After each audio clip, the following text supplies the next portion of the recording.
बातमी बुलढाण्यातून बुलढाण्यातील लोणार सरोवराची पाणी पातळी वाढली आहे। हा निसर्गाचा चमत्कार आहे की प्रलयाचे संकेत आहेत असा प्रश्न आता उपस्थित झालाय।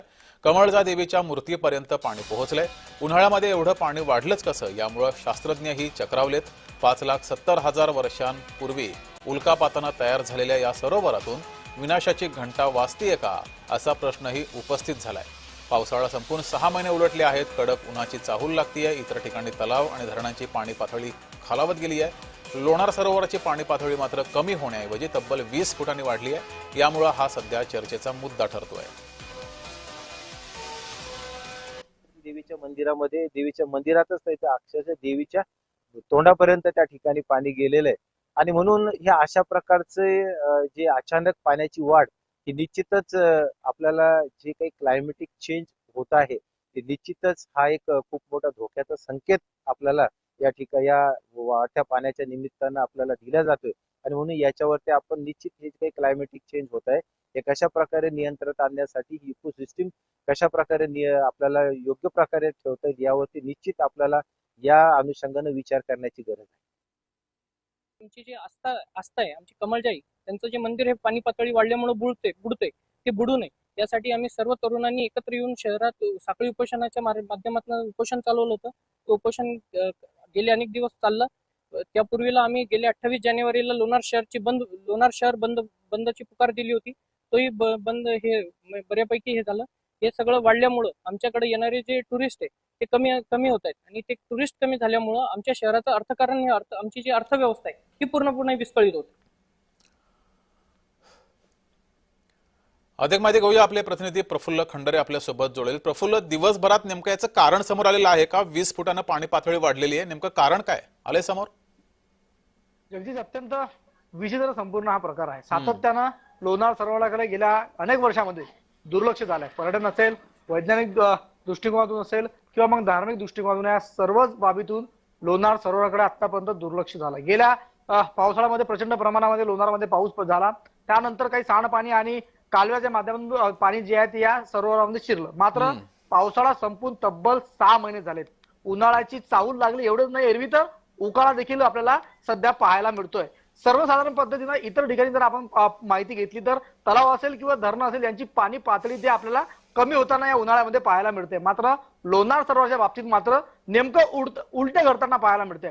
लोणार सरोवराची पाणी पातळी सातत्याने वाढत आहे आणि या एका वर्षात पावसाळ्यानंतरच्या या 6 महिन्याच्या काळामध्ये तब्बल 20 फूट पाणी आतापर्यंत वाढलेलं आहे आणि या संपूर्ण गेल्या काही 10-12 वर्षाच्या कालावधीमध्ये पहिल्यांदाच कमळजा मातेच्या मंदिरात हे पाणी शिरलंय आणि कमळजा मातेच्या मूर्तीच्या चेहऱ्यापर्यंत पाणी आलंय। पाण्यामध्ये आता जीवसृष्टी देखील निर्माण झाली आहे, म्हणून अनेक अंगानं जे आहे ते लोणार सरोवर जे पूर्णतः धोक्यात आलाय। आतापर्यंत लोणार सरोवराचा अति क्षार असल्यामुळे त्याच्यामध्ये जीवसृष्टी देखील नव्हती, मात्र जीवसृष्टी निर्माण होते। पाणी पातळी सातत्याने वाढत आहे आणि इतर जे पाण्याचे स्रोत बंद असताना देखील पाणी नेमकं या उन्हाळ्यामध्ये वाढण्यामागचे कारण काय आहेत असे अनेक प्रश्न या निमित्ताने उपस्थित होत आहेत। त्यामुळे एखाद्या मोठ्या धोक्याची घंटा तर नाहीये ना असा एक प्रश्न जो आहे सर्वसामान्यांसह अनेक वैचारिक आणि अभ्यास करणाऱ्या लोणार सरोवराचा त्यांना पडलेला पाहायला मिळतोय। या लोणार सरोवराचं खूप वेगळं महत्व आहे जगदीश। आतापर्यंत हे लोणार सरोवर 50,000 वर्ष किंवा 70,000 वर्षापूर्वी उल्कापातातून तयार झालं असं सांगितलं जात होतं। मात्र एक ब्रिटिश शास्त्रज्ञ आहे, त्यांनी या ठिकाणी संशोधन केलं, ऑर्गन पद्धतीचा वापर केला आणि त्यांनी सांगितलं की याचं वय जे आहे तब्बल 5,70,000 वर्षापर्यंत गेलंय। इतक्या जुन्या काळामध्ये या ठिकाणी उल्कापातामुळे हे जगातील एकमेव असं आगळं वेगळं खारा पाण्याचं सरोवर आहे, त्याचं अस्तित्व पूर्णतः धोक्यात येत आहे। आतापर्यंत प्रशासकीय यंत्रणा या लोणार सरोवराला वाचवण्यासाठी, वैज्ञानिक दृष्टिकोन त्याचा सांभाळण्यासाठी, त्याचं जतन करण्यासाठी किंवा पर्यटनाचा दृष्टिकोन असेल किंवा मग धार्मिक दृष्टिकोनातून या सरोवरासाठी काहीही करू शकले नाही।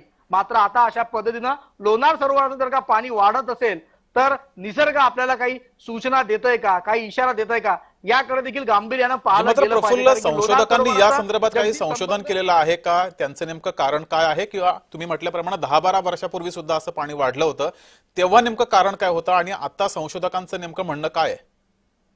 एवढी जी पातळी सध्या जगदीश वाढलेली आहे, एवढं पातळी आतापर्यंत जे लोक पाहतायत ज्या आपण संशोधक जे आहे, अभ्यासक जे आहेत, गजानन खरात यांची मुलाखत घेतली. त्यांनी सांगितलं की पूर्ण आयुष्यामध्ये एवढ्या मोठ्या प्रमाणावर पाणी वाढल्याचं त्यांनी पाहिलं नाहीये. काही कारणं त्यांनी ज्या ठिकाणी नमूद केली खरी, मात्र पावसाळा संपून 6 महिने झालेत आणि 6 महिन्यानंतर जर काही पाणी वाढत असेल तर हे निश्चितच काहीतरी वेगळे संकेत देत आहे असं त्यांच्याकडून सांगितलं गेलंय. मात्र लोणार सरोवराचा थेट संपर्क अंतरिक्षाशी येतो.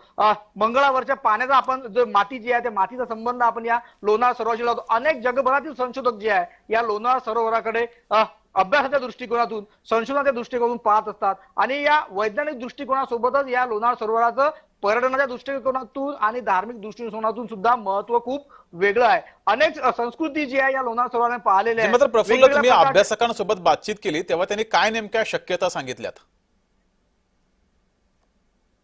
अभ्यासक सध्या या संपूर्ण पाणी पातळीच्या वाढ प्रकरणामध्ये संभ्रमामध्ये आहे, कारण की अशा पद्धतीनं पहिल्यांदाच पाणी पातळी होत असल्याचं ते पाहत आहेत. त्यामुळे याच्या आधी 2009 ची गोष्ट जर आपण या ठिकाणी घेतली तर नेमकं त्या पाण्यामध्ये बदल होत असताना कोर्टामध्ये संपूर्ण प्रकरण गेलं होतं, त्याबद्दल संशोधन देखील झालं होतं. मात्र इतर कुठल्याच स्रोतांच्या माध्यमातून या पाण्यामध्ये बदल होतोय असं त्या संशोधनाच्या माध्यमातून समोर आलं होतं. आणि जे काही नैसर्गिक बदल होता त्या नैसर्गिक बदलामुळेच लोणारच्या पाण्यामध्ये, त्याच्या क्षारामध्ये बदल होत असल्याचं सांगितलं गेलं होतं. जर नैसर्गिक प्रक्रियेतून हे संपूर्ण जर घडत असेल तर निश्चितच जगदीश मोठी धोक्याची घंटा असेल किंवा निसर्ग आपल्याला काही सांगू पाहत आहे आणि याचे वेळेत जर का आपण इशारा समजून घेतला तर निश्चितच जे काही होणारे बदल आहे संभाव्य, त्याच्यावर आपल्याला काहीतरी करता येईल ना, अशीच अपेक्षा शास्त्रज्ञ असतील आणि सर्वसामान्य लोणारकर जे असतील ते व्यक्त करतायत. जगदीश, ठीक आहे.